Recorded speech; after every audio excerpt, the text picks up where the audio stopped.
Hello, everyone. I'm Verdell Jones, talk show host and one of the stars of the family show, Let's Kick It with the Joneses. Thank you so much for tuning in to Have You Heard, a show powered by Rude Rangers Entertainment. So, you know what? There's nothing better than great conversations with great friends, and this is what today's show is all about. We want this conversation to entertain, to uplift, and empower you to live your best life possible. And we encourage you to please share your thoughts and your comments in the chat section below so everybody can, and share. You want to share, but if you share your comments with us, we'll be sure to, interact and talk with you as well. So make sure you do that. Like and share. Tell everybody about Have You Heard. I am so excited that I have two wonderful co-hosts. I have two great ladies. They are just fabulous, and I want them to just say hello and introduce themselves to everybody. So we'll start off with you, Coach Heidi. Hi, everybody. I'm Heidi Krantz, better known as Coach Heidi K. I'm a life and dating coach, podcast host of Breakup to Breakthrough with Coach Heidi K, and creator of Real Connection Virtually events for singles on Zoom. I'm so excited to be here with you for these conversations. And last but not least, the Fitter Woman. Hey, Fit Fam, my name is Orlandina, the Fitter Woman, host of Muscles and Stilettos. You can find me on thefitterwoman.com or follow me on IG. And I'm just so happy to be here sharing this wonderful platform with you amazing ladies. Yes, great. I mean, we're just, girl power.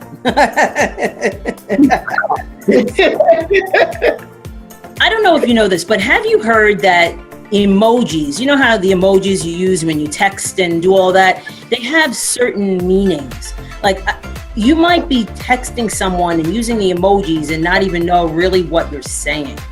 Do you know anything about that? Because I am clueless. I know a couple of them, and they're not. I don't know if I could say it on on TV. But what do you think about the use of emojis? I think emojis are adorable. I think it's a great way to get a really quick message across, smiley face, heart in the eyes, but they definitely can be misinterpreted. I actually got into an argument with someone because of the misinterpretation or misplacement of an emoji. I'm like, what is this? What does this mean?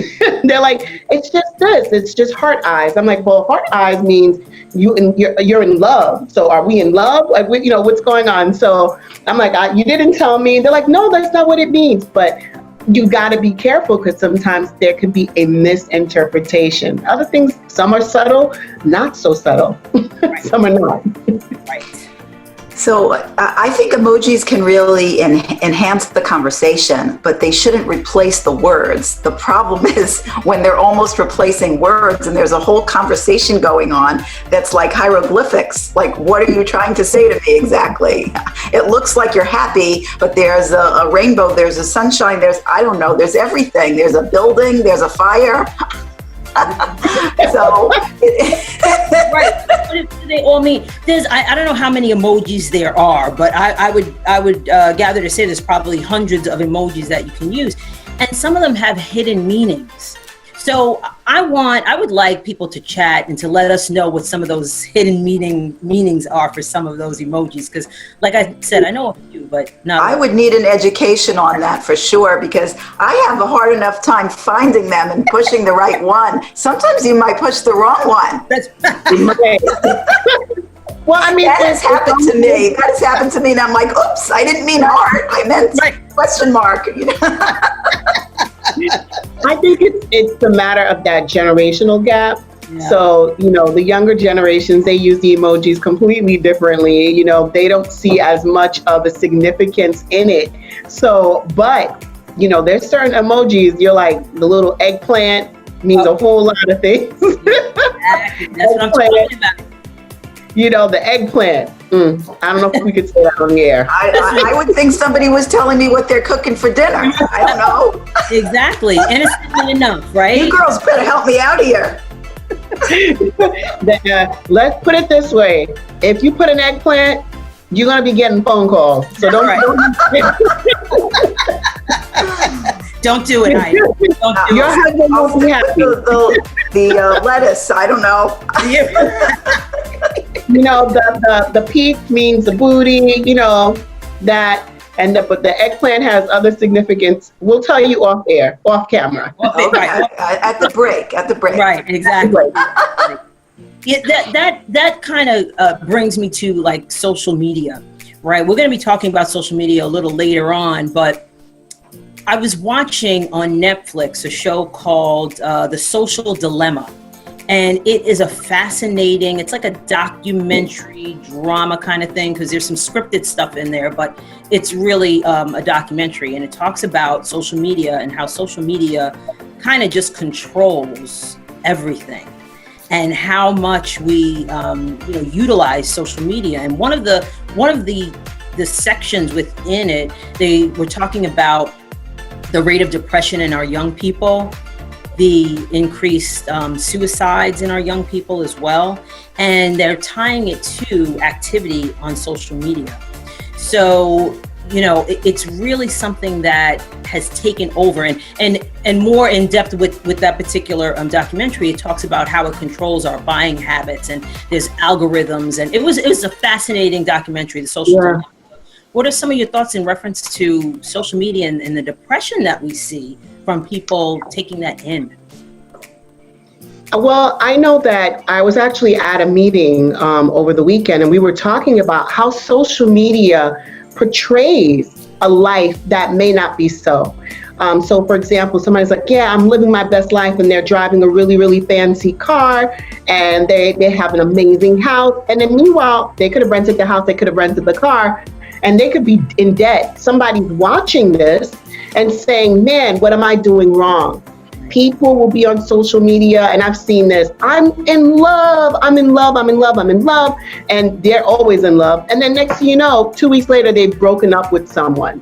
So it's social media paints a picture that may not necessarily be true. And you have people who are literally going through their phones and looking through and just saying, wow, they're comparing themselves to that. So I think that's probably what's leading to the depression. Absolutely. I think human beings kind of have something in us that causes us to compare ourselves to others. And social media just fans the flames of that.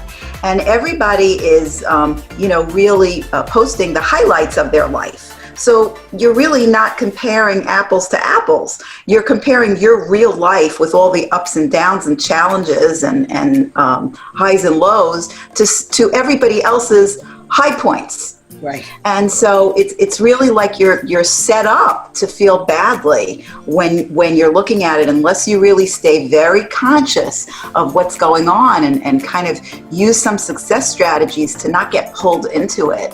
But really understandable how it can trigger depression when you're comparing in that way.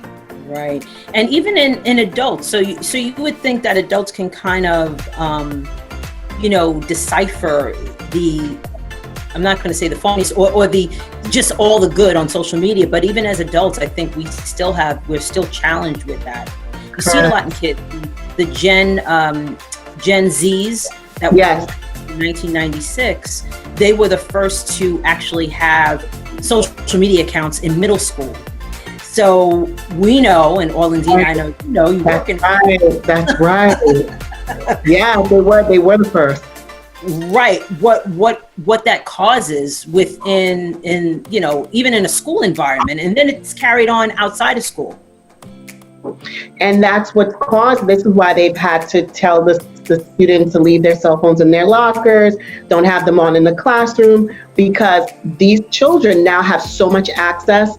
Now that's where you have the cyberbullying. Yeah. So all of this through social media, we are being overstimulated. The children are being overstimulated. People have access to one another way too much, because where it used to be, hey, I have a beautiful house, you're like, oh, okay, that's nice. Now you can see pictures of what you think is this person's beautiful house, and you're getting this constant reminder. And you see a lot of people spending, nights, they'll be on their couch watching television and just kind of scrolling through social media, and getting a picture and that makes them unhappy about themselves or so it's just, you can see where it comes from. There's so many benefits to social media. Like right now we're talking to you guys through it and we love it for that, but it does have its dark side, Yeah. It really does. I would encourage everybody to watch that, The Social Dilemma, because it's a manipulation in some way as well. Yeah.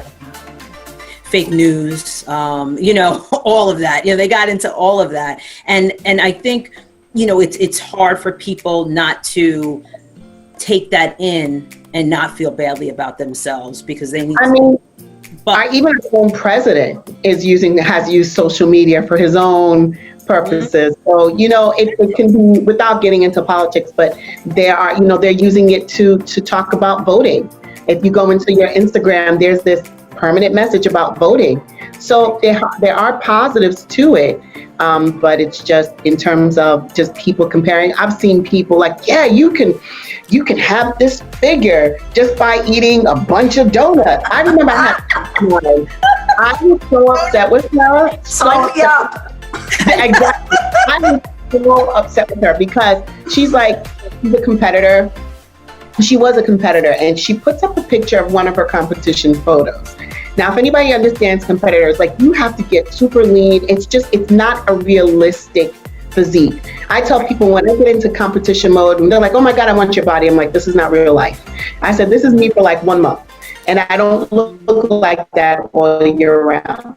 But anyway, she has this picture of her in top competition. And then she's got these cookies on the picture. You eat this.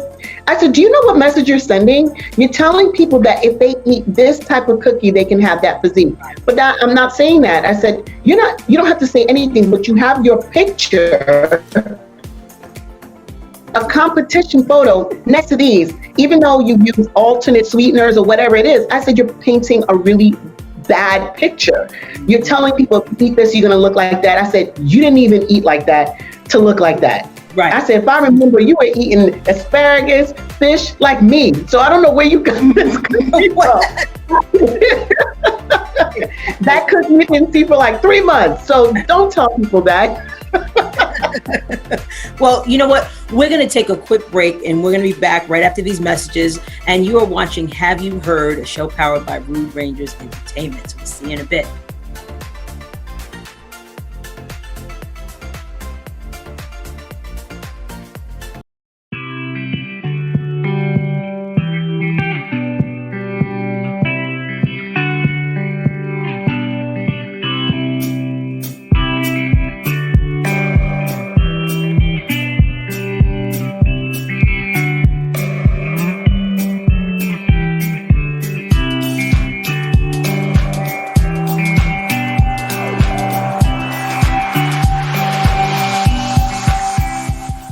Welcome back. You're watching Have You Heard? We are so excited to be talking with you. I'm Coach Heidi Kay, and I'm here with my amazing co-hosts, Verdell and Orlandina, and we are talking about some really interesting stuff here. So we've been chatting about all the breakups and divorce that has happened during this COVID period. And not only breakups and divorce of romantic relationships, but also other types of relationships that have undergone tension and stress during this time and kind of people distancing. So let's talk about a bit of success strategies on moving on and what that can look like for us. So when I work with my coaching clients around moving on, one of the exercises I take them through is I ask them the following question.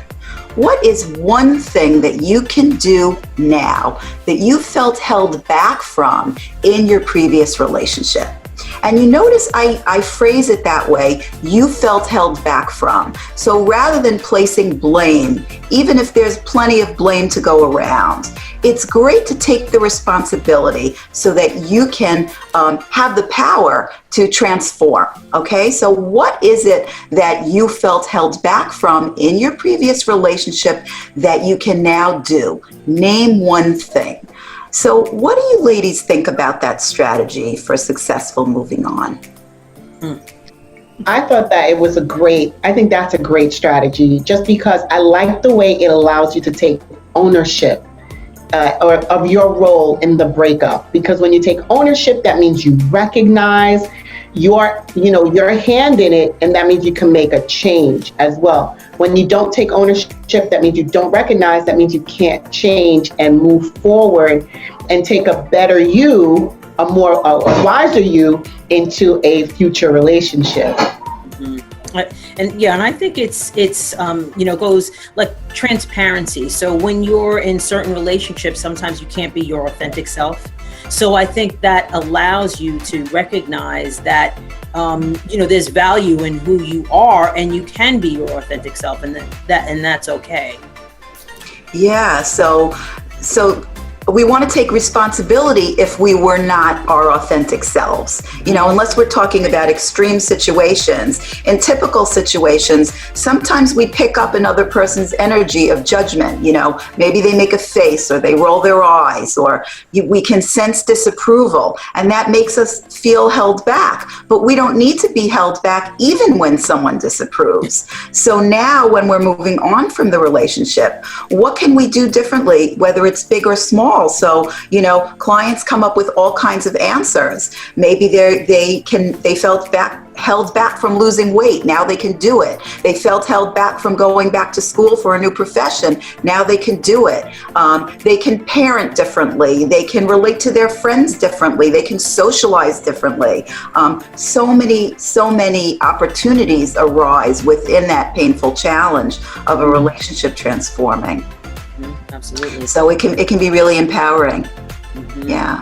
And in addition to romantic relationships and friend relationships, I'm gonna, from my experience, I know that I had a change in relationship when my children became of college age, when they were getting ready to go to college. I felt, when they're with you, that's your role, your mom. So what I had to do once that relationship kind of changed, it wasn't severed, but it did change. I had to figure out who I was and figure out things that I like to do. And I started engaging in activities that really, again, I go back to that authentic self that really matched the things that I wanted to do that I felt I couldn't do because I didn't have the time or the energy to do those things. Right. For whatever reason, you felt held back, and now you could do it. Exactly. So that's amazing. I love the way that you're applying it to that situation. It's a real creative way of applying the strategies. Yeah.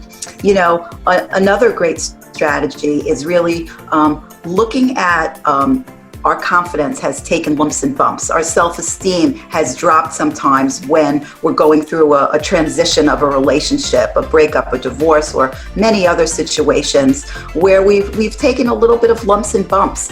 So one of the exercises that I use is I ask clients for homework to create a list of 20 positive traits about themselves. 20 traits, and sometimes people are taken aback. Oh my God, I can't think of 20 traits. I'm never going to be able to do that. But every one of them does. You can do it. You don't have to do it in one sitting.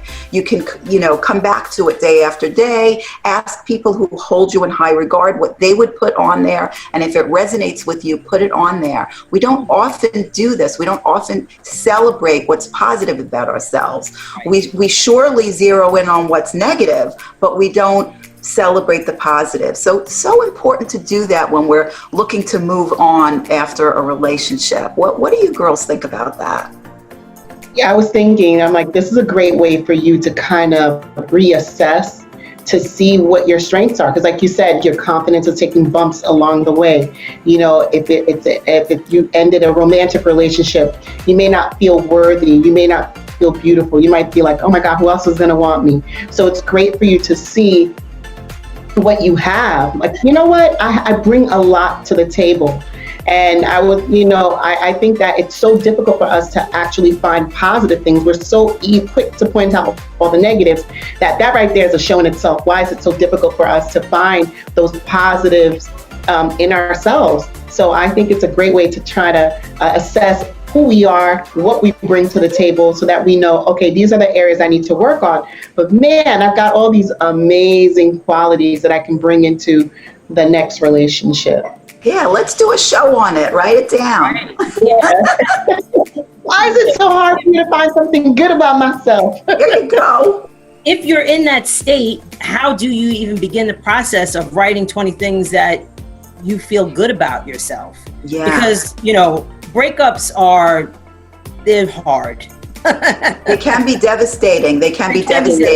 So it's like I always say, start with a baby step. Start with one trait, one positive trait, and think about, kind of what are the positive traits that are expressing themselves during this breakup. Your resiliency is coming out, your strength, your determination. You never know how strong you are until you have to get through something rough.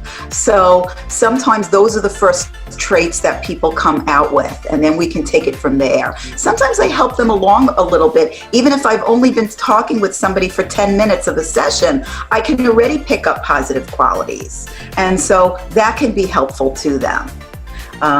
So that can be great. Another terrific way of helping to move on, is we ruminate when we're going through a breakup or a divorce of any kind of relationship. Could have said, would have said, everything that was done to me, and so much negativity going through our heads, and that becomes sort of our whole world.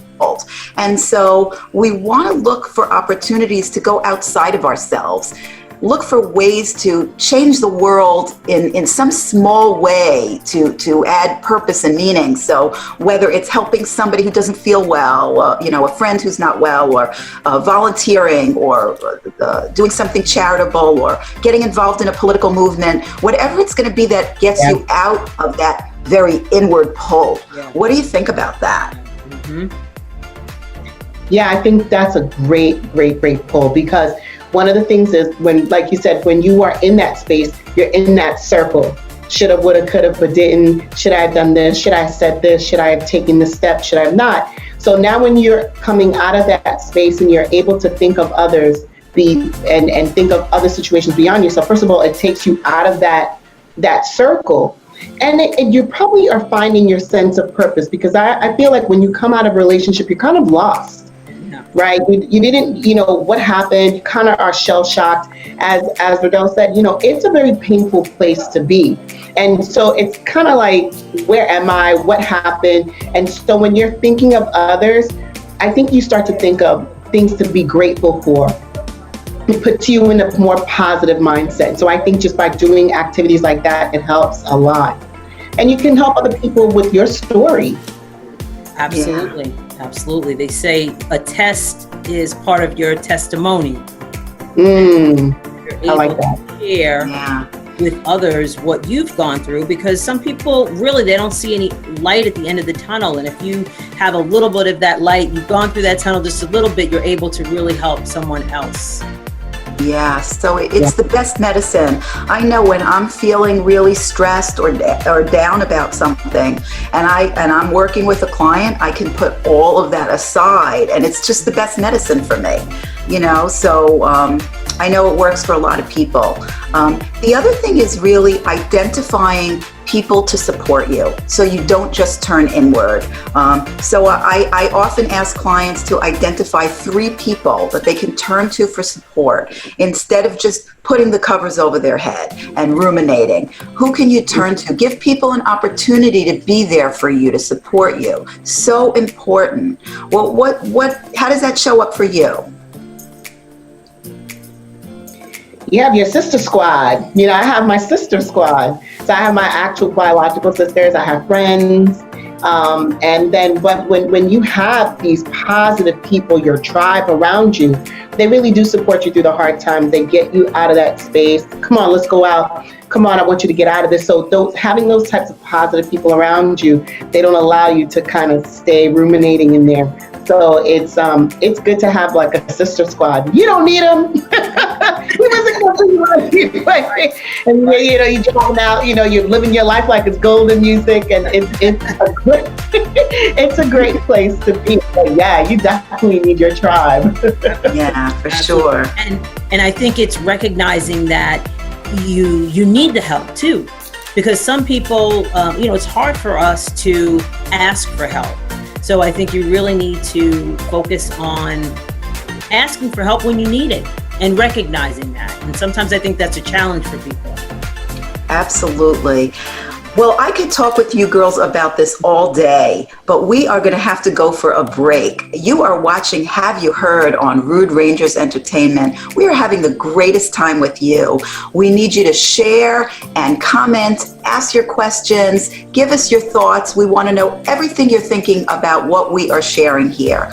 We're going to go to a quick break and we'll be right back. Come on right back with us to Have You Heard.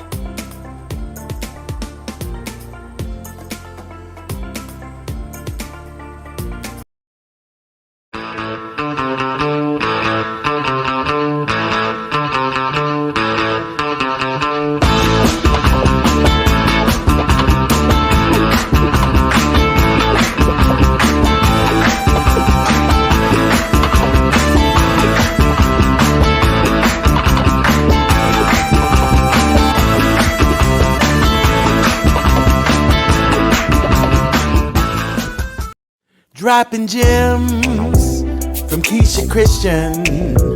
She's on a mission, sharing information, knowledge for soul, body and mind. Dropping gems, KeishaGems.com, KeishaGems.com.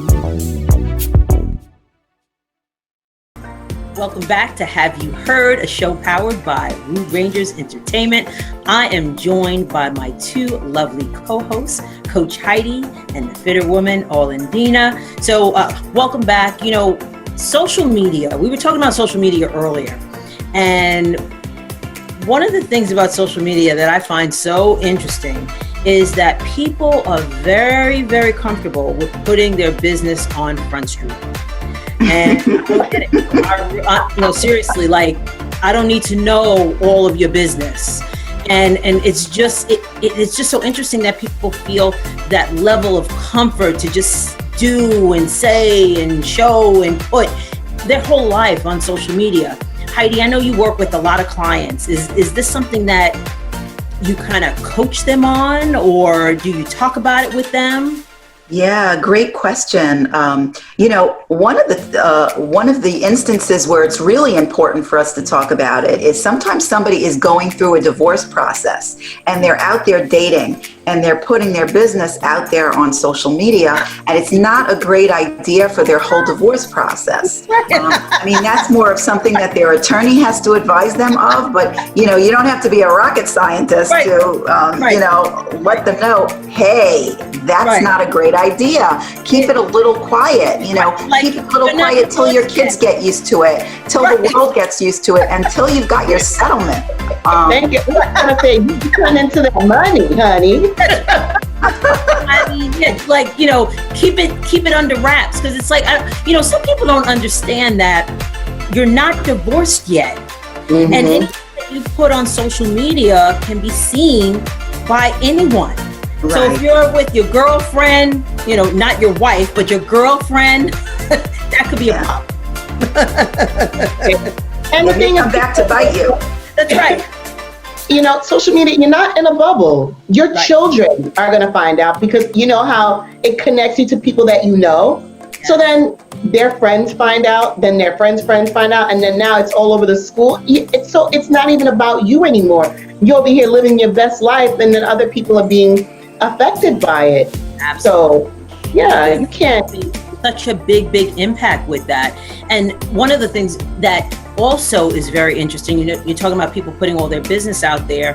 Some people actually have arguments with their significant others on Facebook. It's like,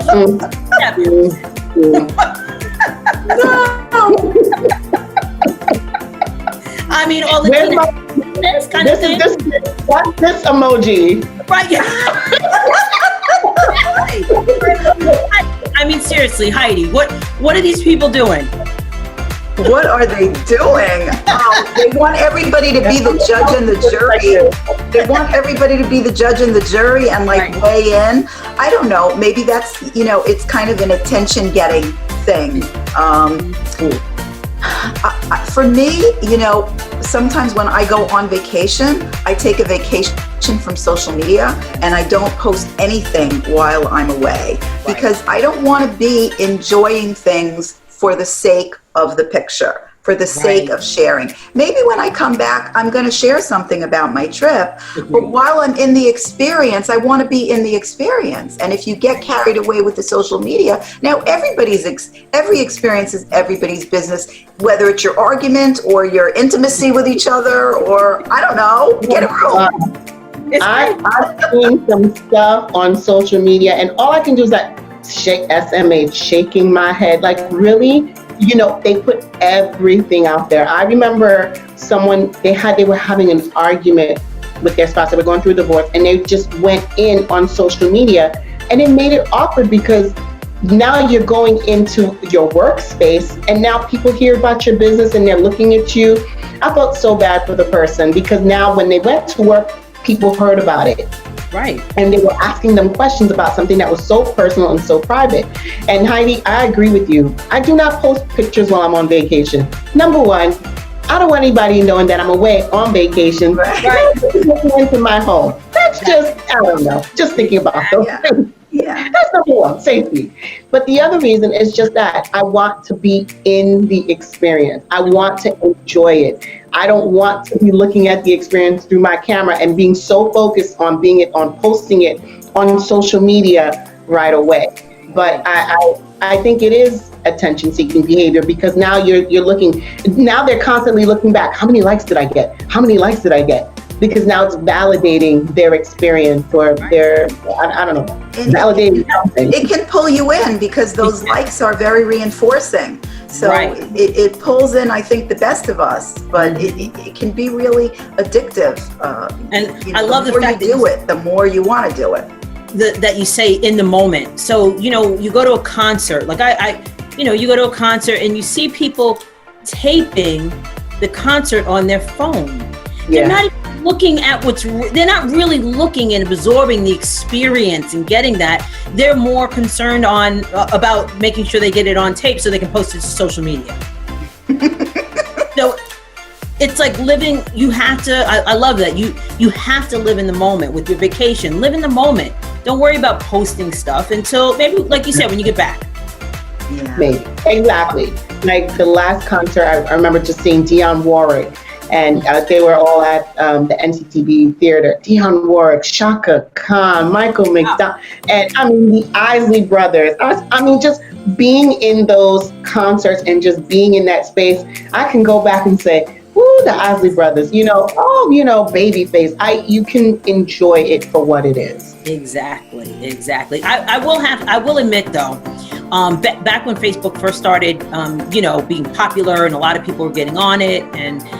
I had this friend on Facebook and he would post his, what was going on in his relationship. So it was like a soap opera. So I actually looked forward to seeing what was going on in his life. And this is the way people kind of draw you in with the Facebook or the social media in general. It was better than General Hospital. And then they broke up, and then he had a new girlfriend. I mean, it was fascinating. It really, really was. I don't get it. So I think people need to ask themselves, or when we get too caught up in it, we need to ask ourselves, why are we posting so much? Yeah. What is it? What are we seeking? Let's be honest with ourselves. What are we seeking, and what's a healthier way to get what we're seeking? Because we're seeking some sort of validation, attention. Maybe we need to give ourselves a little dose of self-love and encouraging talk, rather than so much searching for it externally. Yeah. People get addicted. They do. They get addicted. And another thing about social media, though, if we're all women who have, a business, and we have to use social media to get that message out. Yeah. And I think that's a tricky part because I'll take social media breaks. I don't really care to be on social media unless it has to do with my business. I will post a few things here and there, but as businesswomen, how do you, kind of that line, how do you separate that? That's really how I got involved in social media, from the business end of it. I'm not really a gossipy kind of person, so I was never really interested in it from the gossip perspective. Eventually it somehow pulls you in, but it's tricky because when you're running a business, you can't just disappear from social media. Right. It's almost impossible for you to be able to kind of disconnect. That's why I think it's important to have social media team to help you with some of that. Listen, that's exactly what I was going to say. I'm like, listen, I love social media. Like I said before, I love it for what it does. And as a business owner, as a businesswoman, I love the way I can connect with people. Yes. But just like you ladies, I like to disconnect from that thing as much as I can. So this is when you need a social media team to put together a calendar and do those things, because you do need a time. You do need to detox from it. You do need to disconnect from it and just step away, so that when you come back, you're like, you have something purposeful to say, something positive to say, rather than, I ate this pizza, here are the crumbs left, Right. This is all I have. Because I really do think that people don't have actual human connections, like human friends. I don't know, maybe, work hours or whatever the case may be, but the people that I notice are the most active not even in business, just people that I know, they don't have a business, they're just all over social media. They're the ones whose personal relationships are not that great, or they don't really connect with people. Like, you don't see them saying, hey, let's go to lunch, hey, let's hang out, let's do a dinner, let's do potluck, something like that. So I think these are people who don't have human or real Connection relationships. Yeah, I think something's there. I think that's right there's a show right there. Right, no, Heidi, I got a question. Real friends. Right. I have a question for you. So, talking about putting your business out there on social media, my husband and I have this not debate, but we kind of come to an agreement in reference to birthdays and anniversaries. We're like, okay, are you going to post something for my birthday? Are you going to post something for our anniversary? Because it gets exhausting. You have to find the pictures, and you have to say the right words, and then you what can we do about this? Should we just say no to all of it? I think it's great that you're having the conversation. It's all about the healthy communication. So it's about what's important to each of you. So for one person, it might feel really romantic and important and exciting, and that makes their birthday or their anniversary really special to have it posted. But if that's not you, then, let's express ourselves. Here's what makes my birthday or anniversary feel really important. And I don't even feel comfortable with that stuff being out there. It's very individual. So really what it boils down to is open, healthy communication and being able to express your truth of what you want and what you don't. And no judgment on that. It's just whatever your truth is. Right. Yeah. And the reality is with social media, everybody's never happy. Somebody's going to have a comment, and you know what? Whatever. It doesn't matter. As Heidi says, it's your truth. You celebrate your day the way you want. You want to fade to black and you don't want to post anything. I don't think you have to. And if somebody doesn't like it, get off your page. That's it. Yeah. Expect it. What? Well, why did? Because there was some actual, why didn't they post their husband's birthday? Is there something going on in the relationship? Oh, wow.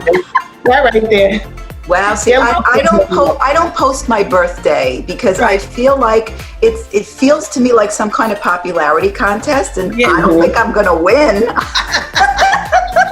And you have to be really at this a lot to win. So, I don't post it, but I think it's sweet when other people do, and I'm happy to wish them a happy birthday, but I'm going to end up comparing myself to people too much if I post my birthday. That's right.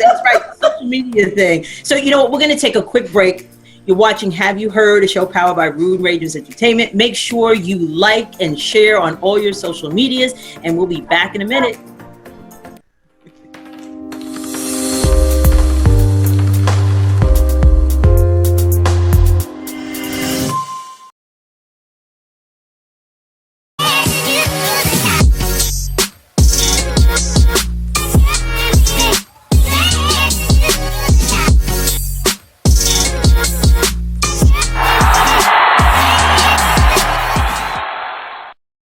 Dropping gems from Keisha Christian.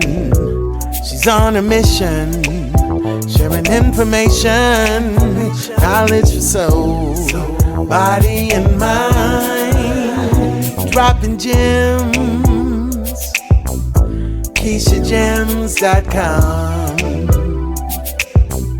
KeishaGems.com. Hey fam, welcome back to Have You Heard? I'm here with my wonderful co-hosts, Coach Heidi K and Verdell Jones.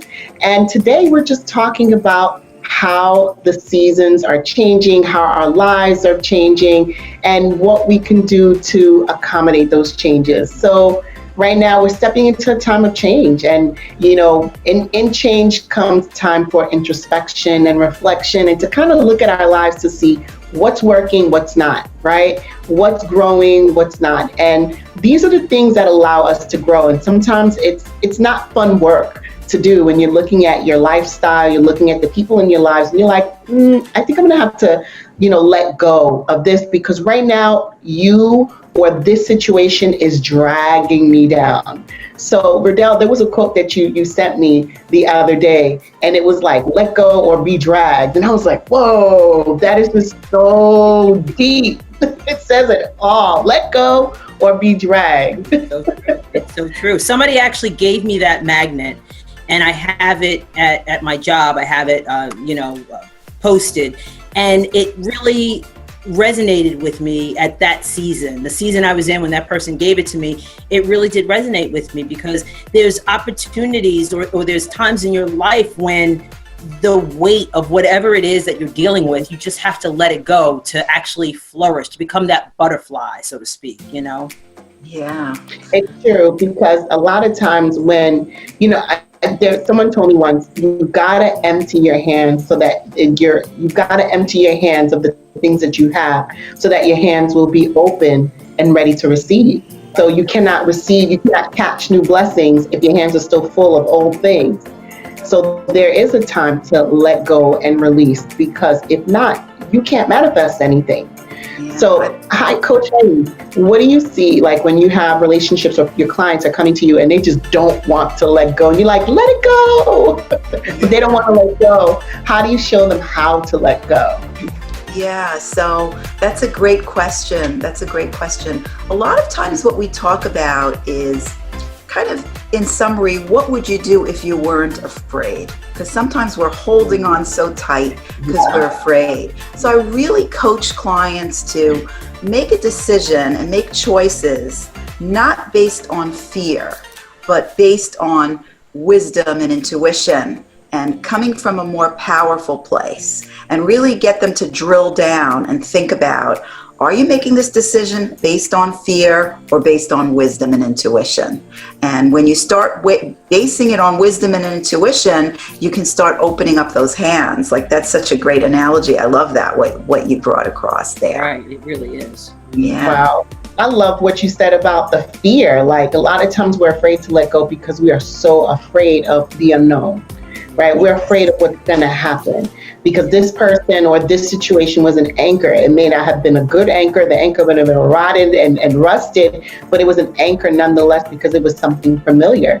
And to now have to let go and go into this space of newness is definitely hard. I remember there was a point in my life, I went to see my mom, and it was just a really tough time. And she looked at me and she said, you know what you remind me of? I'm like, what? She said, you remind me of a tree that has been starved of light, and you're just not yourself. And she said, it's time to uproot yourself. And it was just hard to hear that. You got to tear yourself out and walk into an unknown space, because she's like, you need to put yourself in a clearing so that your roots can grow, so that your branches can be outstretched and you can be yourself. But it required me to leave what I knew to go into this unknown space. And it was very scary, because if you think of walking into these dark woods with your little roots with you, you're like, okay, Yeah. it's a very scary place to be. But I think when people realize that, there is something I heard in terms of fear, like they say, false evidence appearing real. You've heard so many analogies, and there are only two things that we are actually born to be afraid of. there are only two things: noise and heights. Those are innate fears: noise and heights. Every other fear we have has been learned. Wow, that's interesting. I would like the fear of loud noises and fear of heights. I don't, the noise, heights I get, but what's the noise? The noise is, think about if you're in the wild. If they hear a loud noise, you run in the opposite direction. It's a survival instinct. So it's like, when you watch the movies, the scary movies, don't go towards the so you don't go towards the noise, it's supposed to go in the opposite direction. So that's the only innate sense of fear that we have. So when we're walking to this new season and we have to let go, there's you have to look at what has happened, what's growing, what's not. And when we're looking at, if you look at the analogy of a tree during the fall, the leaves are falling away and you actually see what the tree looks like. You can see what branches are healthy and what branches are not. And what trees you need to cut. And a lot of times you're like, but maybe there's just a little green leaf on one little tiny branch, you want to save it. It doesn't work. So this is when we need to go back and look and say, okay, this is working, this is not. But it's so scary because you gotta, sometimes you gotta burn the whole landscape down. They have crop burning, right? Agricultural burning. They burn the whole thing down to start all over. Right. And that goes back to the conversation we were having in reference to, relationships and severing relationships. Sometimes you find it hard to get rid of some relationships, whether it be romantic or even friendships. I think friendships are just tricky in general because sometimes you have friends that are based from just different things. They're not organic, let's say. They don't organically develop. It just, it could be out of obligation sometimes as well. So you have to figure out how to kind of create what you want, either letting that go or just changing it, like a shift in it. And I think, there's a struggle there. Yeah, and it's not common to kind of break up with a friend. Like, right. You break up with a romantic partner, but you don't really break up with a friend. So then what is it? Till death do you part? If it doesn't not working. I like that. Heidi, is there a time, because I know, you do relationships and, you coach relationships, but what about friendships? Is there a point in time where childhood relationships, because, people have a sense of loyalty and obligation, as Riddell said, is there a point in time where childhood friendships just have run their course and they have to come to an end? What do you think? Yeah, it's a real tough, challenging one. I think you have to really tune into your intuition again and ask yourself, how is this serving me? How well is this serving me? And, with compassion and sensitivity and respect for another human being, sometimes you have to choose yourself and you have to choose your well-being. And there are times when you do have to distance yourself from a friendship. I do believe that's the case. I don't think, you want to be careful that you're not just like Xing off and deleting anybody that, crosses you or anybody that doesn't agree with you. So you want to really reserve it for kind of extreme cases. Right. But when it's an extreme case and you know that it's really not serving your well-being to be in that relationship, then you need to distance from it. And again, you want to do it in the most respectful, sensitive, compassionate way. And you can say the same for a job as well. Yes. There's jobs that you need to let go because of the impact it's having on you. That is a really good, you're right. A lot of times we're afraid to move out of a job or position because we're afraid of what holds ahead, but also what lays ahead. But we're also afraid because we're used to this, right? We're used to this particular situation. As they say, you're used to the devil that you know, but then it doesn't allow you to grow because now you're in this environment that is not allowing you to showcase your ability and grow. Wow. We're so afraid of the unknown. So we cling to our comfort, even if our comfort is not serving us well, even if our comfort is terrible, it's still our comfort. Yep. And so it's really scary for people to go into the unknown. But, as you're talking about letting go of things, COVID, I think, this whole COVID era kind of forced us to let go of things. I know for me, in the beginning, we had to let go of all the hair, the nails, all the, beauty appointments. That was, out the door. And like, I was, that was my comfort zone. And I did learn I could let go of it.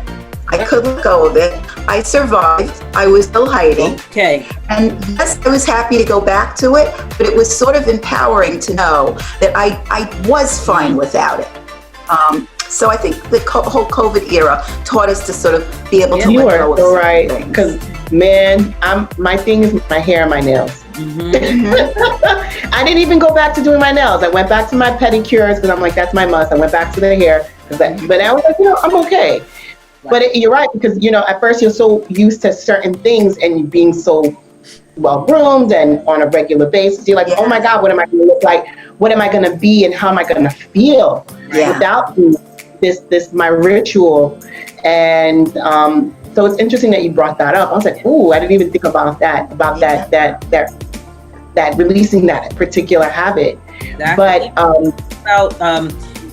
I only wear makeup when I do this show. I don't put on makeup when I go to work anymore. I let it go because I'm like, why? I didn't that's right, I'm wearing a mask anyway. So what bother? Who could see you? But And when you try to wear lipstick with the mask, that's not a pretty sight.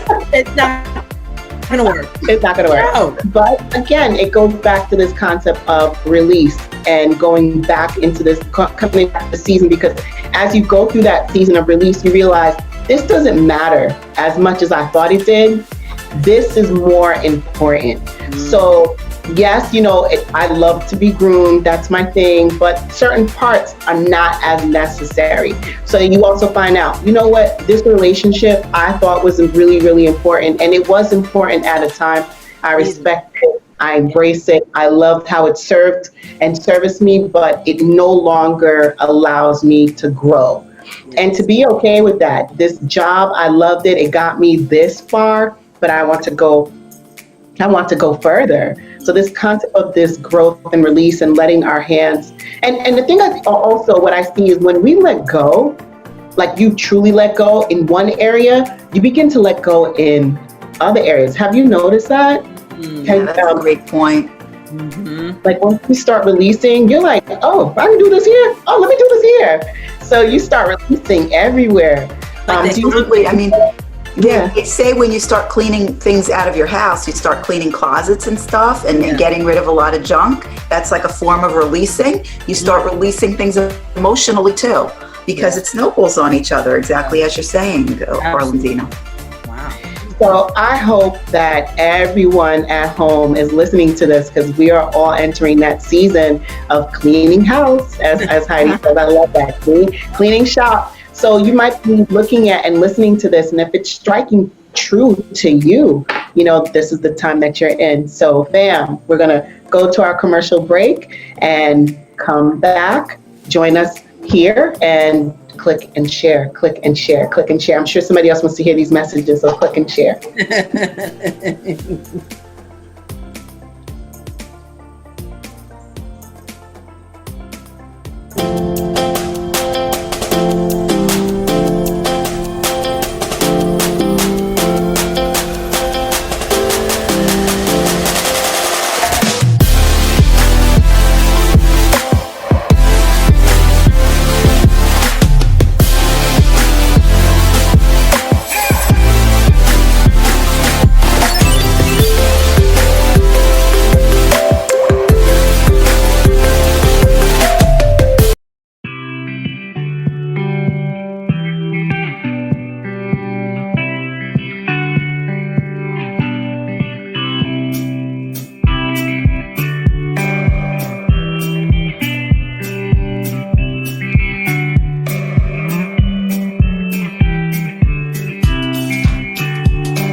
Welcome back to Have You Heard, a show powered by Rude Rangers Entertainment. So, what did I learn today?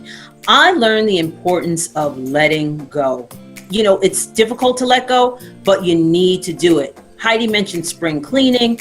Orlandina talked about letting go. And I think that's, you know, it's a perfect thing to start thinking about in this season of change. So I'm Verdell Jones, and you can find me at Deli Teach on Twitter, Deli Teach, and that's DELITACH on Instagram. And also you can follow my show Conversations with Verdell Jones on my YouTube channel. And you can also follow the Let's Kick It with the Joneses on YouTube channel as well.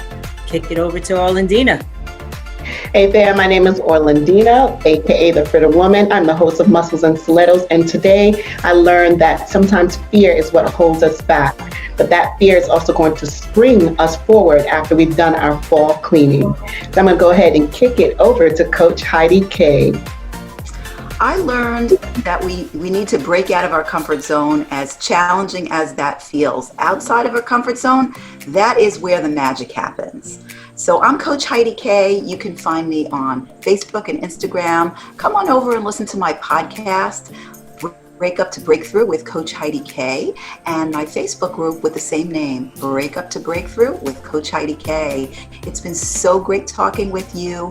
You've been listening to Rude Rangers Entertainment. Have you heard? Come back and join us next time. Share and leave us your comments.